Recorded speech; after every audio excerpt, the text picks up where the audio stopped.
السلام علیکم. اپنے 8 سے 80 کے دوستوں کی خدمت میں ڈاکٹر فیض الحسن نسیم اور شاہد حاضر ہیں. اور شاہد، آج میں گفتگو کا آغاز کرنے لگا ہوں آپ سے ایک سوال سے. جی سر. آپ کے نزدیک آج کل ہمارا سب سے بڑا معاشرتی پرابلم کیا ہے؟ سر ویسے تو معاشرتی بہت سارے مسائل ہیں، تو اخلاقی گراوٹ ایک مسئلہ ہے. شاید آپ کو سچی بتاؤں، مجھے محسوس ہوتا ہے کہ ہم جس وقت جس سب سے بڑے مسئلے کا شکار ہیں وہ ہے شکوہ شکایت. ٹھیک ہے.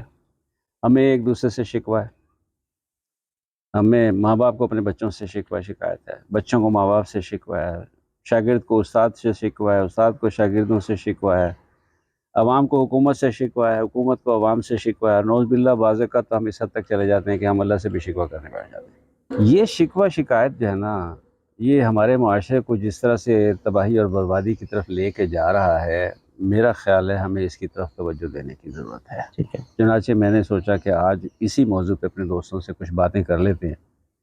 شکوے کے پیچھے بیک گراؤنڈ میں کوئی وجہ تو ہوگی جس کی وجہ سے شکوہ جنم لیتا ہے، لیکن ہم اس وجہ کو سمجھنے کی بجائے ہمارا سارا زور شکوے پہ ہوتا ہے. دیکھیے، وہ کہتے ہیں گلاس آدھا بھی بھرا ہو سکتا ہے اور آدھا خالی بھی ہو سکتا ہے. جی ہماری نظر صرف آدھے خالی گلاس پہ جاتی ہے، ہم ٹھیک ہے. بھرے ہوئے آدھے گلاس کو نہیں دیکھتے.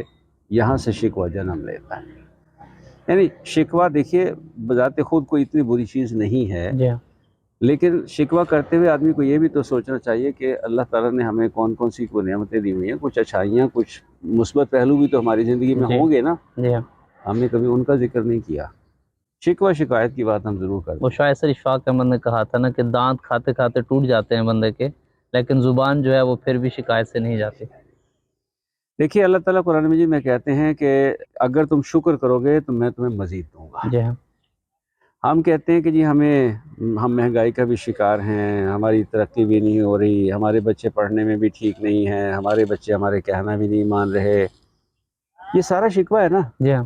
کبھی ہم نے اس بات کا شکر ادا کیا کہ اللہ کی ذات ہمیں کیا دے رہی ہے؟ کتنے لوگ ہیں جن سے بہت اچھی حالت میں اللہ کی ذات نے ہمیں رکھا ہوا ہے. کبھی ہم جی نے اس بات کا کچھ شکر ادا کیا کہ اللہ کی ذات نے ہمارے بچوں کو تعلیم کے میدان میں کہاں تک پہنچا دیا ہے. کبھی ہم نے اس بات پہ اللہ کا شکر ادا کیا کہ اللہ نے ہمیں ایک الگ مملکت دے رکھی ہے جی ہاں. جس میں ہم آزادی سے کم از کم اپنے جو بھی عقائد ہیں اس کے حساب سے ہم اپنی زندگی گزار رہے ہیں.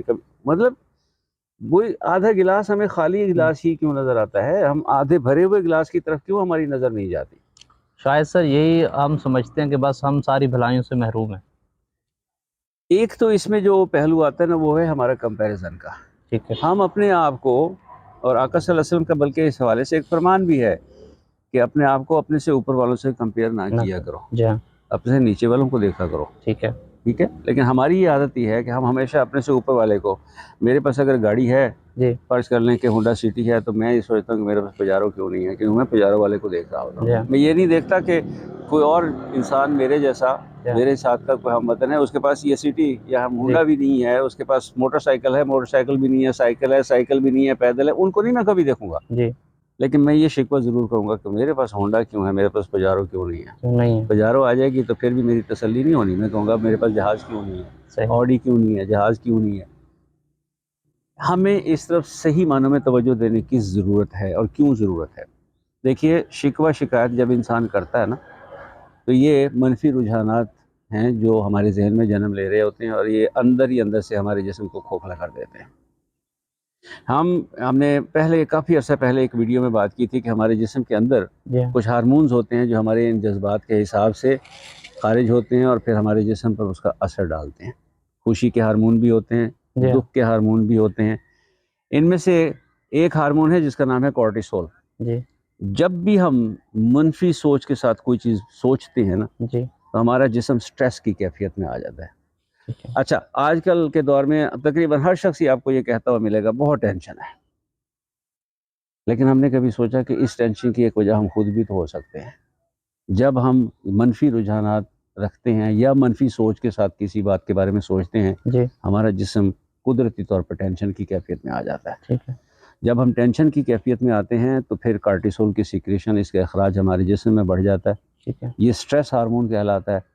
اور جیسے ہی یہ ہمارے جسم میں اس کی مقدار بڑھتی ہے، ایک سیریز آف ری ایکشنز ہے جو شروع ہو جاتی ہے، جن کا خاتمہ شوگر پہ بھی ہوتا ہے، ڈائبٹیز جی جسے ہم کہتے ہیں، اسی سٹریس کی وجہ سے ہوتا ہے، اسی ہارمون کی وجہ سے ہوتا ہے. صحیح.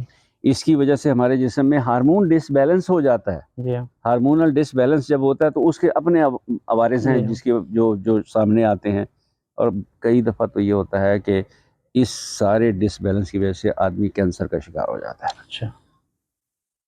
چنانچہ ہمیں یہ چیز سمجھنے کی ضرورت ہے کہ ہم نے شکوہ شکایت نہیں، منفی سوچ نہیں، مثبت سوچ کی طرف جانا ہے. آدھے خالی گلاس کو نہیں دیکھنا، آدھے بھرے ہوئے گلاس پہ نظر رکھنی ہے. اچھا، میں ایک بڑی دلچسپ بات آپ کو بتاؤں. بچوں سے ہم شکایت کرتے ہیں، بچوں کے بارے میں بڑی شکایت کرتے ہیں. بچے ماں باپ کا کہا نہیں مانتے، بچے قطار نہیں بناتے، بچے یہ نہیں کرتے، بچے وہ نہیں کرتے. ایمانداری کی بات آپ کو بتاؤں، کبھی ہم بیٹھ کے یہ سوچیں ہم نے اپنے بچوں کو سکھایا کیا ہے؟ اگر آپ نے اپنے بچوں کو قطار بنانا سکھایا ہی نہیں ہے، آپ کیسے توقع کر سکتے ہیں کہ جب موقع آئے گا تو وہ قطار بنا کے کھڑے ہو جائیں گے؟ صحیح کہہ رہے ہیں. ٹھیک ہے. لیکن ہم کبھی اپنی اس کوتاہی کو، اس غلطی کو ماننے کو ہی تیار نہیں جی ہوتے کہ ہم نے اپنے بچوں کو یہ سکھایا ہی نہیں ہے. نہیں. توقع کر رہے ہوتے ہیں کہ وہ بہت اچھے ثابت ہوں گے، بہت با اخلاق ثابت ہوں گے، گالی گلوچ نہیں کریں گے، جھوٹ نہیں بولیں گے. یہ ساری چیزیں اخلاقی تربیت سے آتی ہیں، اور جب ہم اپنے بچوں کی تربیت ہی نہیں کر رہے، جی ہاں. رول ماڈل بنیں گے تو صرف ایک مثال کی بات کر رہا ہوں میں، جی ورنہ بے شمار چیزیں ہیں جو اس طرح سے جن کے بارے میں بات کی جا سکتی ہے. جی ہم نے اپنے بچے کے ساتھ خود جھوٹ بولا ہے، جی. ہم اس بچے کو کیا سکھا رہے ہیں؟ پھر جب وہ بچہ جھوٹ بولتا ہے تو ہم کہتے ہیں بچہ جھوٹ بول رہا ہے. جھڑک بھی دیں گے. ہم نے خود اس بچے کو سچ بولنا سکھایا ہی نہیں ہے. جی اگر سچ بول دے تو پھر اس کی پٹائی شروع ہو جاتی ہے. مثال کے طور پہ جی تو اس بچے کو کیا حوصلہ افزائی ہوگی سچ بولنے کی؟ آپ نے اس کو انکریج کرنا ہے کہ سچ بولے، آپ نے. جی لیکن جب آپ اسے یہ سکھا دیں گے جی پھر توقع رکھیں کہ وہ بچہ جو ہے وہ سچ بولے گا. کیوں میں نے شروع میں بات کی تھی نا کہ کس کو کس سے، ماں باپ کو بچوں سے، بچوں کو ماں باپ سے، استاد کو شاگرد سے، شاگرد کو استاد سے، جی عوام کو حکومت سے، حکومت کو عوام سے. جی. ہر کسی کو اپنی سطح پہ یہ بات سوچنے کی ضرورت ہے. ٹھیک ہے. حکومت کو یہ سوچنے کی ضرورت ہے کہ عوام کو ہم سے شکایت کیوں ہے؟ جی کوئی وجہ ہے نا؟ جی آپ وہ وجہ دور کر دیجئے، عوام کی شکایت ختم ہو جائے گی. جی عوام کو یہ سوچنا چاہیے کہ حکومت کے کیا مسئلے مسائل ہیں. جی میں ایک بات کھول کے کہہ دیتا ہوں، حکومت چلانے کے لیے جن پیسوں کی ضرورت پڑتی ہے وہ ہمارے ٹیکس سے جاتا ہے. جی اگر ہم ٹیکس دینے میں کوتاہی کریں گے، حکومت کے پاس تو کوئی پیسہ نہیں ہوگا، حکومت ہمیں وہ سہولتیں فراہم نہیں کر سکے گی. نتیجہ ہماری شکوہ شکایت، حکومت ہمارے لیے یہ بھی نہیں کر رہی، حکومت ہمارے لیے وہ بھی نہیں کر رہی. ہر سطح پہ ہمیں یہ استاد کو شاگرد سے شکوہ اگر ہے جی تو پھر استاد کو بھی یہ سوچنے کی ضرورت ہے کہ شاگرد کو مجھ سے جو شکوہ ہے کسی سبب سے ہے. کیا میں پڑھانے میں ڈنڈی مار رہا ہوں، یا میں صحیح علم بچے کو منتقل کر رہا ہوں؟ میں اس کی دیکھیے استاد کا رول جو ہے نا، میں ایک چھوٹی سی بات اور گزارش کرتا چلوں. استاد کا رول زندگی میں بہت اہم رول ہے. جی سر. بیک وقت وہ آپ کو علم بھی دے رہا ہوتا ہے، اور میں یہ سمجھتا ہوں کہ بیک وقت استاد کو والدین کی جگہ بچوں کی تربیت بھی کرنی چاہیے. جی اچھا، ہم نے اب کیا سمجھ لیا ہے؟ ہم سمجھتے ہیں کہ بس استاد کا کام صرف اتنا ہے کہ جو سلیبس ہے وہ پڑھا دیا، اور بچوں کی تربیت جو ہے وہ استاد کی ذمہ داری میں شامل نہیں ہے. میں معذرت کے ساتھ اس رائے سے اتفاق نہیں کرتا. میں سمجھتا ہوں کہ استاد کا بچوں کی تربیت کے حوالے سے بھی بہت بڑا رول ہے. وہ سکندر اعظم نے کہا تھا نا کہ میرا ایک باپ مجھے آسمان سے زمین پر لایا تھا، جی دوسرا باپ مجھے زمین سے آسمان کی طرف لے کے جا رہا ہے. یہ دوسرا باپ جو ہے استاد ہوتا ہے. جی وہ صرف علم سے نہیں، علم کے ساتھ ساتھ تربیت بھی ہے. ہم بطور استاد مثال کے طور پہ یہ سوچنا شروع کر دیں کہ یہ بچے جو اب ہمارے سامنے بیٹھے ہیں ان کو ہم نے علم بھی دینا ہے، ان کی تربیت بھی کرنی ہے. کل اگر وہ ہماری تربیت کے خلاف کوئی کام کریں گے تو پھر ہم شکوہ شکایت کرتے ہوئے اچھے بھی لگیں گے. ہم نے تو آپ کو سکھایا تھا بیٹا کہ آپ نے یہ ریپر جو ہے ڈسٹ بن میں ڈالنا ہے، آپ کیوں اسے ڈسٹ بن میں نہیں ڈال رہے؟ ٹھیک ہے. لیکن جب ہم نے انہیں بتایا ہی نہیں ہے تو شکوہ نہیں بنتا. شکوہ نہیں بنتا. ٹھیک ہے. اسی طرح سے شاگرد اگر سمجھدار بچے ہیں ان کے حوالے سے بات کرتا چلوں. شاگرد استاد سے کیا توقع کرتا ہے کہ استاد بہت اچھا پڑھائے گا، جی لیکن استاد کو بھی تو کچھ توقعات شاگرد سے ہوتی ہیں نا، جی کہ بچہ محنت کرے گا، جو کچھ میں نے پڑھایا ہے اس کے حوالے سے تیاری کرے گا، اچھی پرفارمنس دے گا.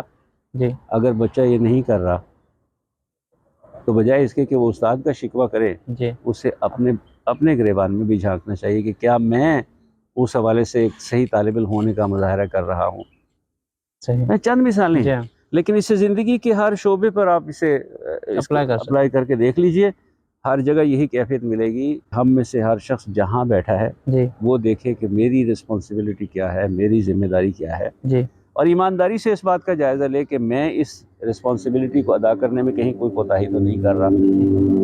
میں والد ہوں، میں استاد ہوں، میں حکومت میں ہوں، میں پولیس میں ہوں، فوج میں ہوں، جہاں مرضی ہوں، عدلیہ میں ہوں. ایمانداری سے صرف جسے کہتے ہیں نا اپنے آپ سے مجھے ایک ڈائلاگ کرنے کی ضرورت ہے. اپنا جائزہ بہت ہی خود احتسابی. کریٹیکل، خود احتسابی جائزہ لینے کی ضرورت ہے. اور پھر اس کے بعد ایمانداری سے جو کمی، جو کوتاہی مجھے اپنے آپ میں نظر آتی ہے اس پہ کام کر کے ٹھیک. مجھے اپنے آپ کو بہتر بنانا ہے. جی. اور جب ہم میں سے ہر شخص یہ کام کرے گا، ہر شخص اپنے آپ کو جب بہتر بنانا شروع کر دے گا تو ہمارا معاشرہ معاشرے میں ٹھیک ہو بہتری آ جائے گا. جائے گی. یہ شکوہ شکایت ہمارے اندر سے نکل جائے گا. اللہ کا شکر ادا کریں، اپنے ارد گرد جو مثبت چیزیں ہیں ان کو دیکھیں. جی ہاں. آدھا بھرا ہوا گلاس دیکھیں، آدھے خالی گلاس کی طرف نہ جائیں. دعا کرتے ہیں کہ اللہ تعالی ہم ان باتوں کو صحیح طرح سے سمجھنے کی توفیق دے اور پھر اس پر عمل کرنے کی بھی توفیق دے. آمین.